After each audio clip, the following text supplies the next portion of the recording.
What's up, guys? Yet another installment of the torque hammer build. As you can see, I've got the whole front end done now, independent, right and left. The motor, of course, you know, the motor transmission, servos are installed.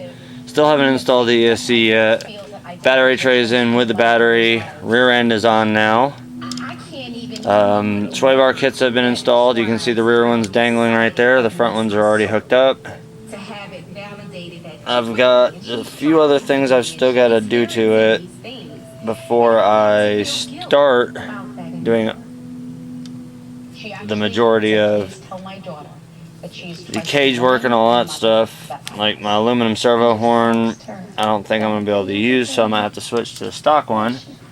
But we're down to the least desirable part of any RC build, which is building the shocks. But what was kind of cool I found with these ones, usually with an axial shock, you've got to put the O-ring, a plastic spacer, and another O-ring together inside of this little cap. Already pre-done.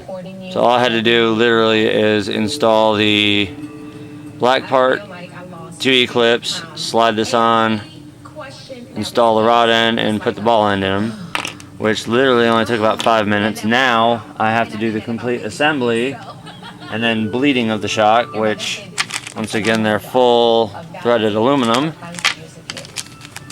O-ring seals all, the adjuster screws are full aluminum, and then we've got low C shock oil, which is 32.5 weight, 2 tubes of that. So basically we're almost nearing the home stretch. After the shocks are on, I think we pretty much start going into cage assembly and everything. It's been pretty smooth so far, and it's just been very time consuming because there's literally, I've probably put about 400 or 500 screws in already, and I haven't even gotten to the cage yet, which would probably be another 300 or 400 screws, as we knew from the ready to run version.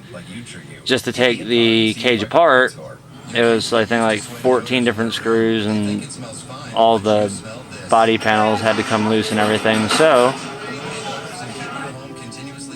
gonna start on these shocks, get it done. Hopefully after that's done and I get it into the sway bar kit and everything installed, I can put the wheels and tires on, and you'll have basically a rolling chassis minus the cage.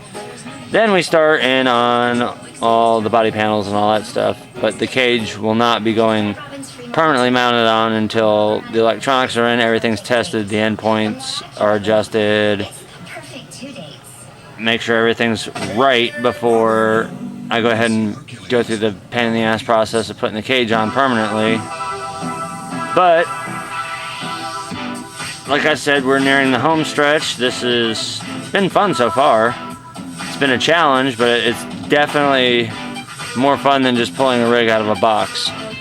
So with that being said, that'll draw this segment to a close, and we'll pick up next time.